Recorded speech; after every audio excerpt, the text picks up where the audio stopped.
Assalamualaikum students, I hope so you are doing well. We have started a unit more about Windows 7. Today's topic is recycle bin and desktop. The task we have to perform are three questions you have to write in your worksheet and done them. First two questions of this unit have been done in the previous video lectures.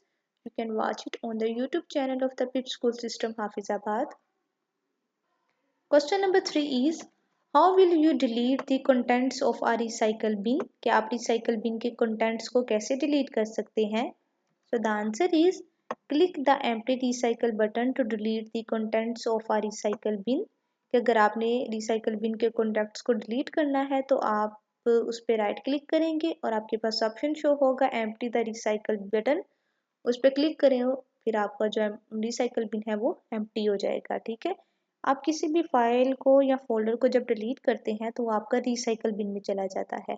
आप वहां से उसको restore भी कर सकते हैं और permanently delete भी कर सकते हैं। ठीक है, ये आपके पास है जी रिसाइकल बिन। जब आपने राइट क्लिक किया तो ये ऑप्शन शो हुए जिनमें से हमने इस ऑप्शन को सिलेक्ट करना है। ओके, सो लेट्स सी, ये है रिसाइकल बिन। डेस्कटॉप पे राइट क्लिक करें, ये ऑप्शन है उसको उसके ऊपर क्लिक करें, एम्प्टी रिसाइकल बिन। आपसे पूछा जा रहा है कि आप परमानेंटली डिलीट करना चाहते हैं, so yes.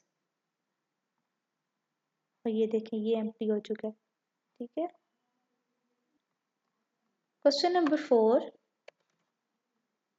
you have been really busy working on your computer and have created a number of different projects।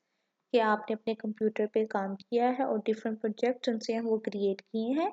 How can you organize them on your computer so you can easily locate them again?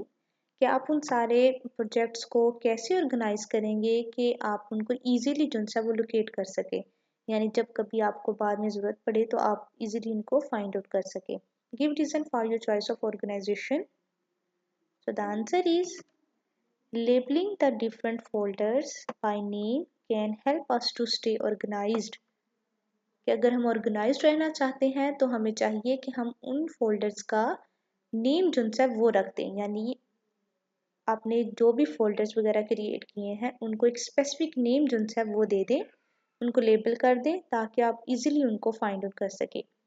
Like हमने class 1 है उसके हमने उनकी हम worksheets बनाई हैं, उसकी की बुक बनाई है, वर्कबुक वगैरह क्रिएट की है। अब हम क्या करेंगे, इन सारी चीज़ों को एक फोल्डर में रखेंगे और फोल्डर का नाम हम रख देंगे क्लास 1। अब जब कभी हमें ज़रूरत पड़ेगी तो हम क्लास 1 को सर्च करेंगे, आप इजीली उसको फाइंड आउट कर लेंगे। ठीक है, सो इस तरह जो भी काम करते हैं उसके फोल्डर का एक स्पेसिफिक नेम जो सा वो लेबल आउट कर देते हैं। आप उसके जो सा फोल्डर होता है उसका आइकन भी चेंज कर सकते हैं, उसका कलर भी चेंज कर सकते हैं, ये आप पे डिपेंड करता है। ठीक है, इस पिक में देखें डिफरेंट फोल्डर्स और फाइल्स हैं जिनके डिफरेंट नेम्स हैं और डिफरेंट कलर्स भी हैं। ठीक है, अब इस फोल्डर का नेम हॉटस्पॉट है, उसका कलर देखें उनसा वो डिफरेंट रखा हुआ है। इसका है जी म्यूजिक डाउनलोडर्स, इसका भी डिफरेंट है। ये फाइल है, इसका कलर भी डिफरेंट है और उसका नेम है मालवेयर रिमूवल।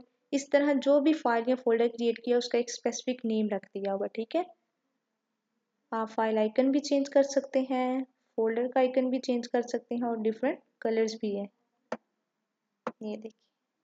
ठीक है, question number 5, do you think it is important to personalize your desktop, why or why not? क्या आप चाहते हैं या सोचते हैं कि अपने डेस्कटॉप को आपको पर्सनलाइज करना चाहिए, ये ज़रूरी है? यानी आपने डेस्कटॉप है उसकी आपने बैकग्राउंड पिक्चर जो सी है वो चेंज की हुई है, अपने तरीके से उसको पर्सनलाइज किया हुआ है, तो क्या ये ज़रूरी होता है? तो द आंसर इज यस, जी हाँ। It is important to personalize the desktop for making interaction of user faster and easier.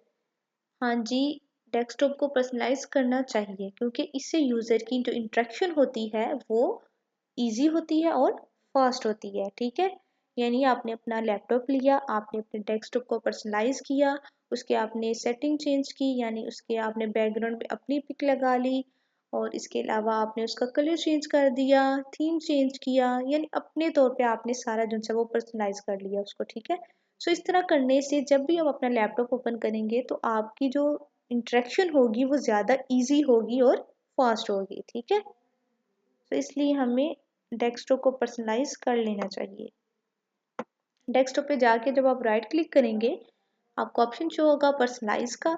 इस पर क्लिक करेंगे तो सारी सेटिंग खुल जाएगी, उसमें आपका बैकग्राउंड और इसके अलावा थीम्स, फ़ॉन्ट्स क्या रखने चाहिए, आपने टास्क बार कहाँ होनी चाहिए, सारी चीज़ें जो है वो आपको शो हो जाएंगी। वहाँ से आप सेटिंग जो है वो चेंज कर सकते हैं, ठीक है। सो लेट्स सी, डेस्कटॉप पे आए, राइट क्लिक करें, ये ऑप्शन आपके पास पर्सनलाइज का, क्लिक करें, यहाँ सेटिंग खुल जाएगी। ये देखिए यहाँ आप बैकग्राउंड चेंज कर सकते हैं, colours, lock screen, themes, font, star, task bar, जो भी आप चाहें आप चेंज कर सकते हैं, ठीक है। सो इस तरह आप अपने डेस्कटॉप को पर्सनलाइज कर सकते हैं। So these are the last three questions of this unit. I hope so you will easily understand them. Thank you.